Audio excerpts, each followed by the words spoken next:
is yes to move here, to open this and let consciousness in, but we also need a blank sheet of paper. A blank sheet of paper that says, okay, all preconceived ideas over here. All preconceived beliefs and perceptions of reality over here.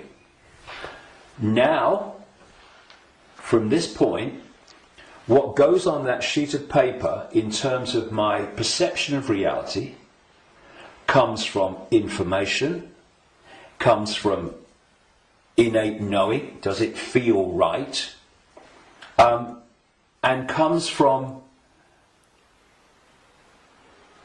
it standing up on the basis of credible information and intuitive knowing. Now, some of these preconceived beliefs, they might be able to be put back. Mm-hmm. Maybe, I don't think many will. I don't think any will, really, but they can be. But they're not there on the sheet of paper dictating reality by reflex action. Now, David Icke, he talks about shape-shifting reptilians. He's mad. It's not possible. No. You do not believe it's possible, and thus you are dismissing what is absolutely explainable, not because you've researched it, not because you've even looked at it, but because that program, which is dictating your sense of reality, cannot encompass it. Thus, people say to me, and have said to many people in this arena, when the actions of these families have been exposed, they'd never do that. No, mate, you would never do that. They would and are every day. It's this, and then you say, well, how much? I've said this to television interviews in the mainstream, but they've got loads of rubbish. And I say, well, I've been to 55 countries, many of them many times. I've researched this full time for 22 years. How much research have you done on this subject? Zilch. But it's different, it's outside of their perception of possibility, so it's dismissed. And this blank sheet of paper lets anything in so long as it justifies its place on the paper. And when you do that with an open mind, you don't say, I'm a Christian, so I don't criticize Christianity. You go, I'm going to look at Christianity and what I've believed up to this point from a detached perspective and see if it stands up.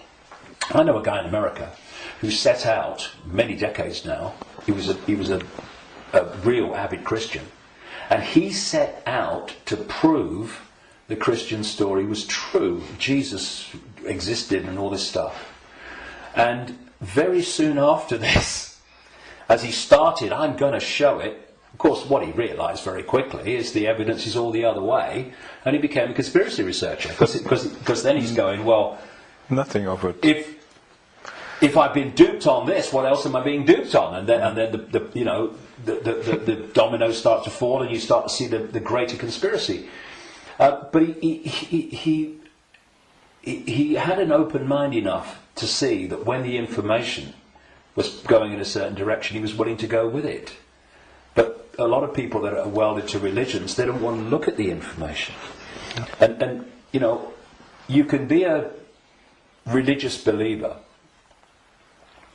and you can go to the 5 sense level of the conspiracy, because you can say it's Satan and Jesus is coming, and it's Armageddon, and it's the end times and all that stuff. You can do all that from a Christian perspective, but you ain't going to get in the rabbit hole. To do that, all those belief systems have to go, because they're there to censor the true self. Okay, thank you, David. That's amazing, and a lot of information, and a lot to think about, but the important thing is not to think, but to know, to feel, and we all have the ability and the what humans have. We can change it because we can create which the others can't. Yeah, so they create through us. And the difference is, and the way to turn this around is to, instead of having our sense of reality manifest as our experienced reality, by external forces manipulating our sense of reality, which becomes our experienced reality, we get rid of that influence, and our unique perception of reality becomes our unique experience of reality. Do you and think then we've got a world worth living in then. Do you think 2012 is a year that a lot of people say then there will be a major change? Do you think that's happening? Well, I've not gone along with that in the way that it's just been described in many ways. I came across a theme almost immediately after my initial stirring awake in 1990, in the spring, when I went to a psychic because I felt this presence around me all the time, and I wanted to know what it was. I didn't tell her, but just so if she would pick it up, and bingo, lots of things happened. So, I was going to go out on a world stage and reveal great secrets, and there's a shadow across the world, had to be lifted aside, and be told all that stuff. From that very earliest time, there was this theme that there was a vibrational change, which I would see now as a waveform information change, that was going to have many effects, but two major ones. One, it would awaken vast numbers of people eventually to another perception of self in the world and reality. The less closed-minded would be affected first, but eventually people at that time who were absolutely in the bubble, in the box, would be affected. Well, it's happening. Quite demonstrably, it's happening. And the other effect, major effect of this vibrational change, which way back in 1990 I gave the title The Truth Vibrations because of this, these changes that we was going to bring, was going to be that this vibrational change would bring to the surface all that had been hidden so people could see it. Well, you look about people waking up to another version of reality and self in the world in vast numbers in 1990. You look at all that's been hidden coming to the surface in 1990. What? Look at it in 2012. It's incredible. It's happening, right? But this truth vibrations that I was, as I called it, was going to be something that would get more and more powerful and more influential. And the significance, the greater significance for me of 2012 is that it's not 2011, but it's not 2013 either. However, I think that what we are seeing in 2012, and we'll see more of in 2013, 14, 15, is that we are now reaching a point in this where it's starting to be tangible in its impact. I'm seeing people now within the system, doctors, scientists, people like that, are starting to look and saying, it's all nonsense, isn't it, right? Now so we've reached a point in 2012 where this is becoming more and more tangible. And I think by the end of the year it will be more tangible, because this is an ongoing thing.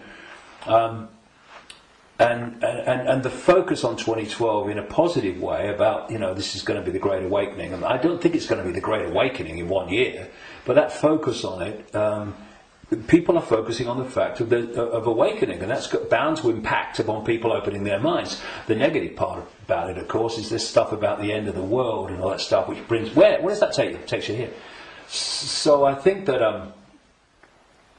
2012 is significant in that way, but in 2013 we're going to see the impact even greater, 2014 even greater, and there's going to come a point where this information vibrational change is going to reach a tipping point where it's the dominating perception, and at that point the house of cards will come down. And one of the other themes in the last 22 years that I picked up from many different sources and stuff is that just when the control system appears to hold all the aces and has got everything in place, it's going to come down so fast it's going to be shocking. So for a little while longer, I mean, we're seeing it now. President of the United States every day deciding who's going to be killed in a drone attack and all that stuff without any due process or anything. That's all we're moving, but. At the same time, this awakening is moving as well. And, the president and the control system and their agenda and their unfolding Orwellian state, although it's not called that, the facets of it as they unfold are all over the television news and they're in all the newspapers. So people can get the impression, understandably, that's all going on. Oh my goodness me, look at this. What's not in the papers, what's not on the television, for obvious bloody reasons, is that this is this quiet, well, in terms of people like me, as loud as I can bloody be, awakening, but a quiet awakening with most people is gathering and it's growing. And it will eventually be like a tidal wave of change and bring an end to this bloody nonsense, because the power that is used to enslave and manipulate us is merely the power we give away every day. When we stop doing that, there's a very loud bang and the house of cards comes down. But so that's the revolution. The revolution is not stockpiling weapons and hurling abuse and all this stuff. The revolution is remembering who we really are and the power to dictate our own reality collectively and individually that memory brings. That's the revolution, remembering who we are. That's why I've called this big event at Wembley, Remember Who You Are. It's the key to everything. If we don't remember who we truly are, infinite consciousness having an experience, nothing's going to change. But we are, and so it is. It's changing. We can see it, and you're part of it, and we are part of it, and I thank you for what you do. Well, thanks. And anyone can be part of it. It's just a choice. Right. Thank you, David. Cheers, mate. Thank you. Thanks a lot.